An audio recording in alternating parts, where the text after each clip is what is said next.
Le magazine des jeunes entreprises à Taïwan, Graines de Business.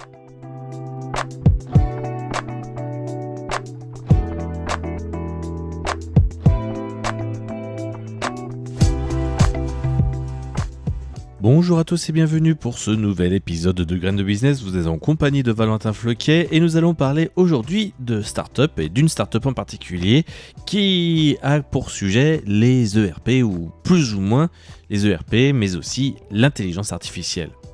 Alors, pendant longtemps, les ERP ont été considérés comme le cerveau invisible des entreprises modernes. Ces logiciels géants capables de gérer les stocks, la comptabilité, les ressources humaines ou encore la logistique sont devenus incontournables dans pratiquement tous les grands groupes de la planète. Depuis les années 90, des mastodontes comme SAP, Oracle, Microsoft ou encore un petit français Cegid que j'ai utilisé auparavant ont construit un marché colossal autour d'une promesse simple, centraliser toute l'activité d'une entreprise dans une seule infrastructure numérique capable de centraliser les informations, ce qui permet au final de les analyser.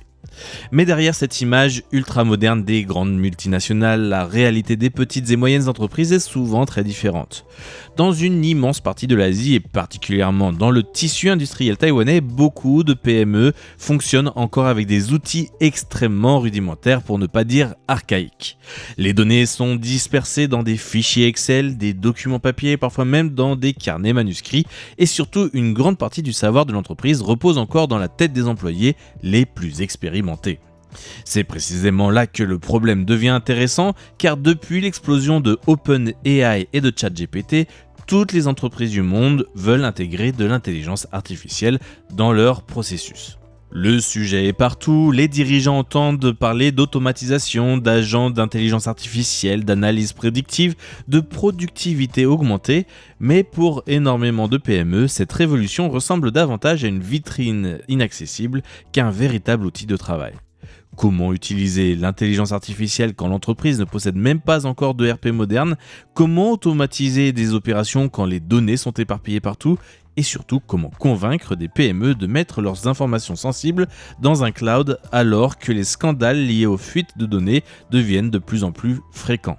C'est en observant donc cette fracture technologique qu'une start-up taïwanaise a décidé de construire toute sa stratégie. Cette start-up s'appelle NeuroSMI.ai et son ambition est immense. Permettre à des entreprises traditionnelles, parfois très peu digitalisées, d'utiliser l'intelligence artificielle sans avoir à reconstruire toute leur infrastructure informatique, voire même leur SOP. Et c'est ce dont je veux vous parler aujourd'hui dans Graines de Business.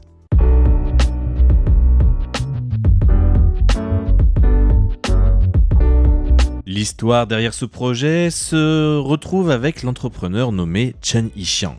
Contrairement à beaucoup de fondateurs d'intelligence artificielle qui viennent du monde académique ou des laboratoires de recherche, lui vient directement du terrain industriel. Dès 2012, il lance une première société spécialisée dans les solutions cloud et dans l'IoT, l'Internet des objets. Pendant des années, il travaille au contact des PME manufacturières et découvre une réalité très éloignée des discours futuristes de la Silicon Valley. Les entreprises ne manquent pas forcément d'intérêt pour la technologie, elles manquent surtout de temps, de ressources et de simplicité. Beaucoup savent qu'elles doivent évoluer, mais les solutions existantes sont souvent trop complexes, trop coûteuses et trop éloignées des besoins quotidiens du terrain. Cette expérience va profondément marquer sa vision lorsqu'il fonde NeuroSMI.ai en 2022, avec comme objectif qui n'est pas de créer une intelligence artificielle spectaculaire, qui est en général réservée aux grands groupes, mais de construire une plateforme capable de s'adapter aux PME de manière réelle, celles qui utilisent encore des systèmes anciens, celles qui possèdent des données non structurées, celles où le savoir-faire dépend encore énormément de l'expérience humaine. Pour bâtir cette nouvelle aventure, il rappelle plusieurs anciens collaborateurs avec lesquels il avait déjà travaillé dans le passé. Petit à petit, une équipe extrêmement spécialisée se forme autour du projet. Aujourd'hui, l'entreprise compte une dizaine de personnes, dont une large partie d'ingénieurs, mais ce qui frappe surtout dans leur culture d'entreprise, c'est leur obsession autour de l'intelligence artificielle. Chez NeuroSMI, même les employés administratifs doivent obtenir des certifications liées à l'intelligence artificielle. Pour Chen Yixiang, il ne suffit pas que les développeurs comprennent cette révolution technologique, toute l'entreprise doit parler le même langage. Le cœur de la technologie développée par NeuroSMI est particulièrement intéressant parce qu'il répond à un problème que beaucoup d'acteurs ignorent. La plupart des entreprises ne peuvent pas remplacer brutalement leurs ERP, leurs CRM ou leurs anciens systèmes internes. Ce serait trop coûteux, trop risqué et beaucoup trop long, sachant que pour en avoir développé un dans mon ancien travail avec un partenaire qui était sur SAP pour l'information, tout est personnalisé de manière à ce que le consultant revienne régulièrement chez vous pour améliorer ou réparer les systèmes actuels. Et c'est là qu'on sent que Chen Yixiang est du milieu, car NeuroSMI a donc imaginé une approche différente. Leur plateforme agit comme une sorte de couche intelligente capable de connecter des systèmes existants avec des agents d'IA modernes. En interne, certains décrivent même leur technologie comme un adapteur universel entre les anciennes infrastructures d'entreprise et l'intelligence artificielle générative de ces dernières années. Concrètement, la plateforme peut connecter différents ERP, lire des documents manuscrits, interpréter des images, analyser des données dispersées et transformer tout cela en informations exploitables par des modèles de langage. Et c'est probablement cette capacité à comprendre des données non structurées qui constitue leur véritable force. L'exemple le plus impressionnant concerne le secteur de la construction. Traditionnellement, lorsqu'une entreprise reçoit des plans AutoCAD ou au format DWG, l'analyse est réalisée manuellement par des employés expérimentés. Ces derniers doivent interpréter des lignes géométriques complexes pour identifier les différentes zones du bâtiment, estimer les matériaux nécessaires et calculer les coûts de construction. Ce travail peut prendre plusieurs semaines et dépend énormément de l'expérience accumulée par certains experts. NeuroSMI a développé un système capable de transformer ces plans techniques en données compréhensibles par un modèle d'intelligence artificielle. L'IA peut alors reconnaître automatiquement certaines structures, comprendre la logique du bâtiment, estimer les matériaux nécessaires et générer un devis complet en quelques minutes seulement. Ce qui est fascinant ici, ce n'est pas simplement le gain de temps, c'est le fait que l'entreprise transforme directement l'expérience humaine en logique exploitable par une machine. Le savoir tacite des anciens employés devient progressivement une ressource numérique réutilisable. La plateforme a également été pensée pour couvrir plusieurs fonctions clés de l'entreprise. NeuroSMI structure donc son système autour de 5 grands domaines. Les opérations, les ventes, les ressources humaines, la recherche et le développement, ainsi que la finance. Pour accélérer les déploiements, la startup a déjà créé 18 modèles d'agents IA spécialisés, avec un objectif simple, permettre aux PME d'adopter rapidement certaines fonctions intelligentes, sans devoir développer des systèmes complexes sur mesure, comme je le disais tout à l'heure, comme on l'a fait dans l'ERP que j'ai développé au sein de mon ancienne entreprise.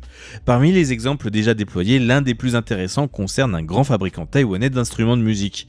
Grâce à l'intégration de NeuroSMI avec les systèmes ERP existants, les équipes commerciales peuvent désormais prendre des décisions logistiques beaucoup plus rapidement. Mais l'entreprise utilise aussi l'intelligence artificielle pour simplifier la vie quotidienne des employés étrangers. Via l'application Line, les travailleurs peuvent poser des questions sur les congés, les remboursements ou les règles internes de l'entreprise dans leur propre langue sans devoir parcourir des centaines de pages de documentation RH. Ce qui rend le modèle de NeuroSMI particulièrement intéressant, c'est aussi son positionnement économique. Là où beaucoup de solutions IA restent extrêmement coûteuses, la startup taïwanaise cherche volontairement à maintenir des tarifs accessibles aux PME.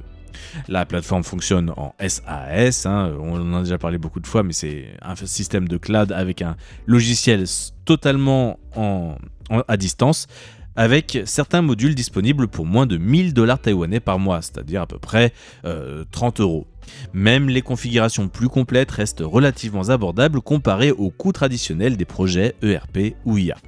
Mais la stratégie la plus intelligente se situe peut-être ailleurs. NeuroSME ne veut pas et uniquement devenir un éditeur de logiciels. L'entreprise développe aussi des partenariats avec des fabricants de serveurs IA comme PowerColor. L'idée est extrêmement simple mais potentiellement redoutable, vendre des machines déjà équipées des outils IA de NeuroSMI.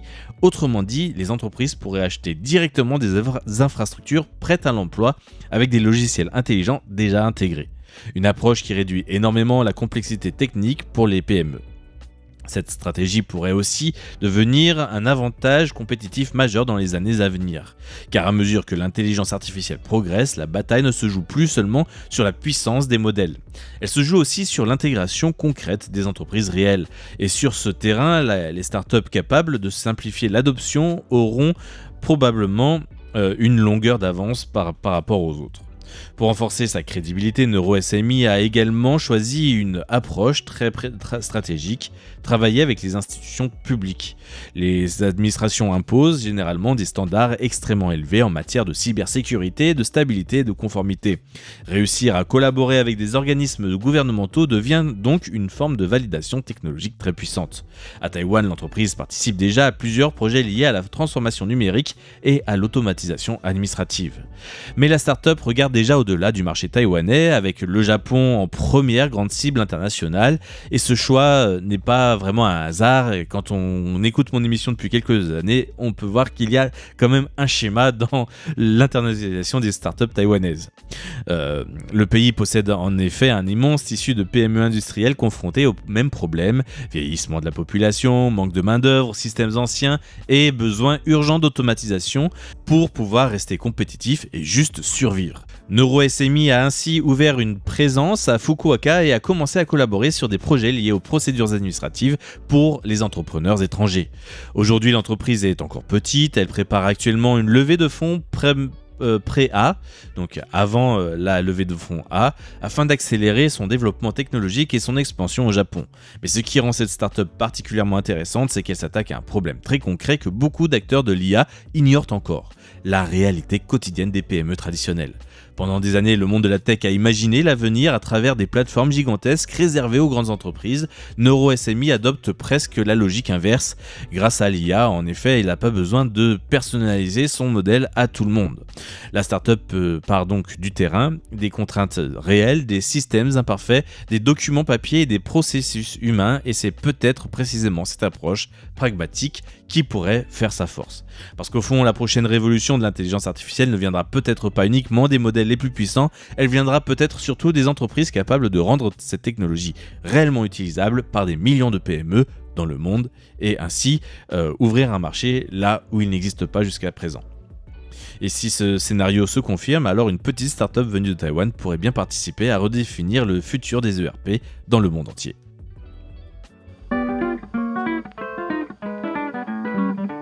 Nous voici déjà à la fin de cet épisode de Graines de Business sur cette start-up NeuroSMI. Personnellement, elle m'intéresse beaucoup. En tant que petit entrepreneur avec ma petite entreprise, j'ai vraiment envie de pouvoir avoir ce genre d'outils à disposition pour un tarif très compétitif, et à voir donc quel sera le devenir de NeuroSMI dans le futur. À mon avis, c'est une des startups dans lesquelles il faut investir maintenant. Voilà donc pour cet épisode. Merci à tous d'avoir écouté Radio Taïwan International et Graines de Business. C'était Valentin Floquet. Excellente journée à tous.